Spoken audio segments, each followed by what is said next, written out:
Apakah yang harus dilakukan oleh istri? Terus bersabar dan pertahankan rumah tangga, atau ikut cadangan suami untuk bercerai. Oke. Pukul ini maksudnya adalah message terakhir daripada suami terhadap istri. Nasihat sudah, yang kedua pun sudah, yang last sekali ini dah tak ada lain dah, last sekali. Nak pukul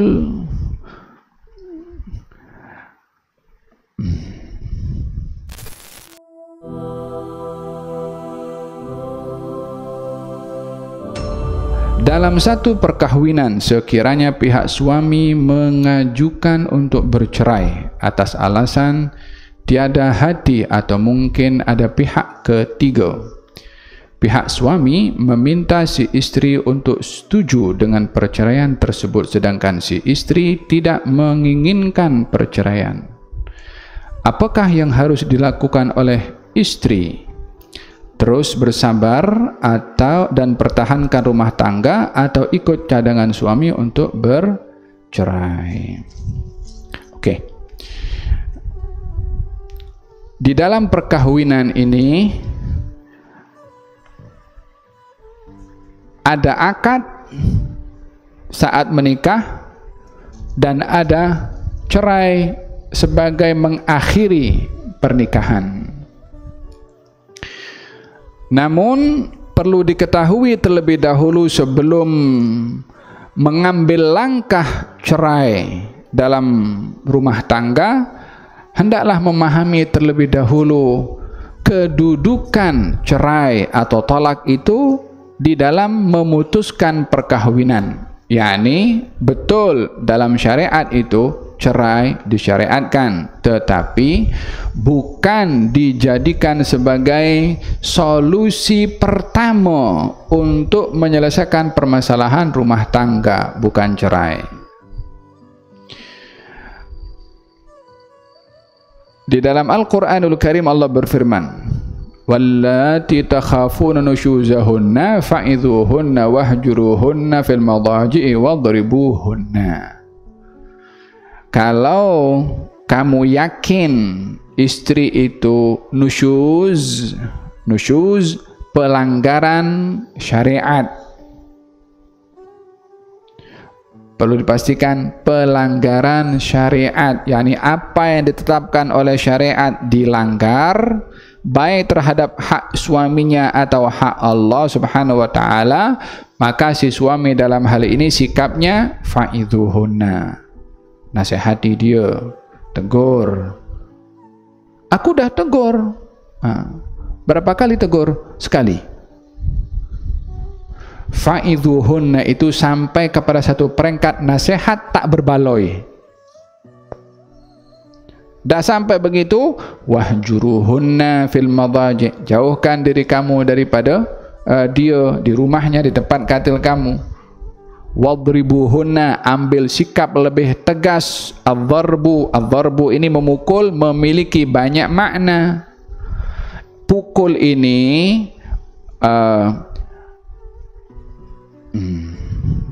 dalam bahasa Arab ini pukul, jangan ditafsirkan ikut kita punya cara ya. Pukul itu kalau apa namanya, ini pun tumbuk namanya pukul. Kalau dengan tampar muka ini pun namanya pukul. Bahagian kepala sini kalau di belakang leher pukul ini namanya pun pukul. Bukan macam tu. Nak pukul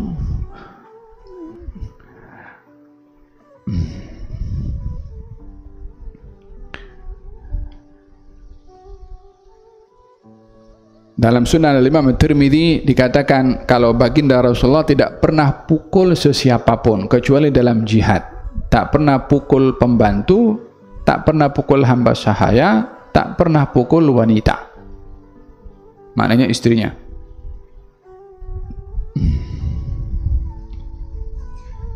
Beliau bersabda, la tadribu ima Allah, jangan kamu pukul hamba-hamba Allah. Maksudnya ima Allah, hamba-hamba Allah, maksudnya orang-orang perempuan, jangan kamu pukul.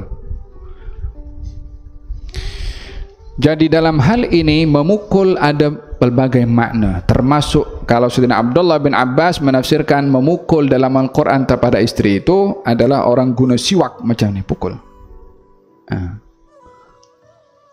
Apa rasanya dipukul pakai siwak? Pukul ini maksudnya adalah message terakhir daripada suami terhadap istri. Nasihat sudah, yang kedua pun sudah, yang last sekali ini dah tak ada lain dah, last sekali. Jadi pukul tu bukan lepas geram nak tumbuk, nak sampaikan message, istriku ini last. Kalau masih berlarutan pelanggaran, tak ada lagi jalan kecuali cerai. Jadi untuk sampai kepada peringkat terakhir tu cerai, ada langkah-langkahnya, ya, itu supaya apa namanya tidak mengambil mudah, sikit-sikit nak cerai. Kawin baru berapa bulan dah nak cerai. Apa masalahnya? Nasi tak masak. Belajar di mana dia pasal ini saja langsung nak cerai? Faham dong? Kebanyakan apa nama terbawa emosi dan falhasil. Naam. Fa in ata'nakum fala tabghu 'alaihinna sabila, sebagaimana dalam ayat Al-Qur'anul Karim menyatakan demikian. Abghadul halal ila Allah at-talaq, perkara halal yang dibenci oleh Allah adalah cerai. Naam. Jadi cerai itu walaupun disyariatkan, namun ianya ada solusi yang terakhir, bukan solusi yang pertama. Yang kedua, berkenaan dengan perceraiannya, kalau dalam nikah itu yang melafazkan ijab itu wakil kepada perempuan, yang melafazkan qabul itu adalah istri, suami. Maka dalam hal ini suami ketika mengatakan qabiltu, saya terima nikahnya, khalas. Dalam hal ini sahlah pernikahan itu. Kalau kemudian perempuan mengatakan aku tak nak, kalau dah qabil tu tak boleh dah. Faham tom?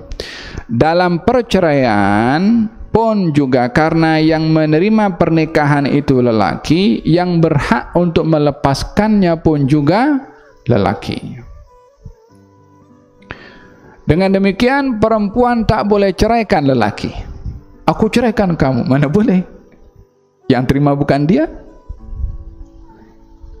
Tapi kalau perempuan sekarang dah tak boleh dah, lelakinya tak betul ke, tak solat ke, tak bertanggung jawab, macam-macam benda dah tak boleh untuk diperbetulkan dan tak boleh teruskan. Macam mana? Perempuan boleh meminta cerai dengan cerai namanya cerai khulu'. Apa cerai khulu'? Perempuan itu pergi ke mahkamah, mengangkatkan masalahnya, nanti minta si suami tadi menceraikan istrinya dengan cerai khulu', istri bayar kepada suami. Seperti mana ketika akad suami bayar kepada istri, itu namanya cerai khulu'. Istri minta kepada suami menceraikan dirinya dengan membayar. Itu kalau ada case yang dimana istri tidak lagi ingin bersama dengan suaminya. Tapi kalau suaminya akan ceraikan, dia tak ada persyaratan untuk meminta persetujuan daripada istrinya. Hak suami untuk menerima kabul pada pernikahan, hak suami juga untuk menceraikan. Jadi dalam hal ini kalau ditanya terlepas daripada sebabnya, terlepas daripada sebabnya, kalau istri atau suami ingin menceraikan kepada istrinya, jatuhnya cerai itu tidak bergantung kepada persetujuan istri.